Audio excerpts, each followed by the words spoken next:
زبان سے معاف کرنے میں وقت نہیں لگتا، مگر دل سے معاف کرنے میں عمریں بیت جاتی ہیں۔ ذرا سوچ سمجھ کر زبان کا استعمال کیا کریں۔ دل کی عدالت سے ہر کوئی اتنی جلدی باعزت بری نہیں ہوتا۔ دنیا دار کی صحبت اختیار نہ کرو۔ اگر تم تنگ دست ہو جاؤ گے تو تمہیں چھوڑ دے گا، اور اگر تم مالدار ہو جاؤ گے تو تم سے حسد کرے گا۔ یہ دنیا کا قانون ہے۔ جب تک انسان کوئی کام کے لائق نہیں ہوتا ہے تو دنیا اسے کہتی ہے کہ کسی لائق نہیں ہے، اور جب انسان کچھ حاصل کر لیتا ہے، کچھ عہدہ اسے مل جاتا ہے، کچھ بن جاتا ہے، تو دنیا اس سے حسد کرنے لگتی ہے۔ تو تم صحبت بروں کی اختیار مت کرو، صحبت دنیا دار کی اختیار مت کرو، صحبت نیک لوگوں کی اختیار۔ کیا کہو گے؟ ایک بیوی گھر میں اپنے شوہر کو الگ کرنے پر مجبور کرتی ہے، مگر وہی عورت اپنے والدین کے گھر جا کر بھائیوں کو اکٹھا رہنے کی تلقین کرتی ہے۔ انسان بھی کیا چیز ہے؟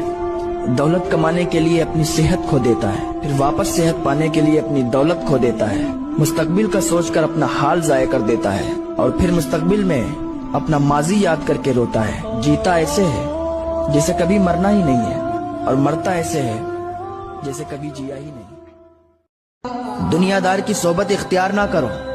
اگر تم تنگ دست ہو جاؤ گے تو تمہیں چھوڑ دے گا، اور اگر تم مالدار ہو جاؤ گے تو تم سے حسد کرے گا۔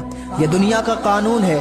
جب تک انسان کوئی کام کے لائق نہیں ہوتا ہے تو دنیا اسے کہتی ہے کہ کسی لائق نہیں ہے، اور جب انسان کچھ حاصل کر لیتا ہے، کچھ عہدہ اسے مل جاتا ہے، کچھ بن جاتا ہے، تو دنیا اس سے حسد کرنے لگتی ہے۔ تو تم صحبت بروں کی اختیار مت کرو، صحبت دنیا دار کی اختیار مت کرو، صحبت نیک لوگوں کی اختیار۔ انسان بھی کیا چیز ہے؟ دولت کمانے کے لیے اپنی صحت کھو دیتا ہے، پھر واپس صحت پانے کے لیے اپنی دولت کھو دیتا ہے، مستقبل کا سوچ کر اپنا حال ضائع کر دیتا ہے، اور پھر مستقبل میں اپنا ماضی یاد کر کے روتا ہے۔ جیتا ایسے ہے جیسے کبھی مرنا ہی نہیں ہے، اور مرتا ایسے ہے جیسے کبھی جیا ہی نہیں۔ اپنوں سے ڈسے ہوئے انسان کی نظر بہت تیز ہو جاتی ہے، اس کو سب دکھائی دیتا ہے۔ میٹھے لہجوں میں دبی کڑواہٹیں، تہخواہوں کے بیچ دبی منافقتیں، اور دلوں میں دبی عداوتیں۔ ایک بات یاد رکھنا، جب کچھ نہ ہو تو صبر کرنا، اور جب سب کچھ ہو تو قدر کرنا۔ کیا کہو گے؟ ایک بیوی گھر میں اپنے شوہر کو الگ کرنے پر مجبور کرتی ہے، مگر وہی عورت اپنے والدین کے گھر جا کر بھائیوں کو اکٹھا رہنے کی تلقین کرتی ہے۔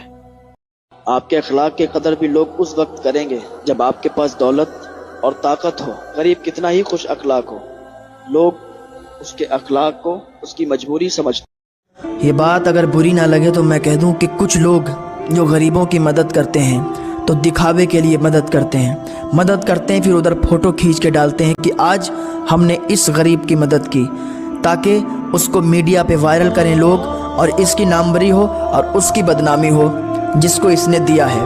یار غریبوں کا بھی دل ہوتا ہے، ان کو آپ اس طریقے سے رسوا نہ کرو۔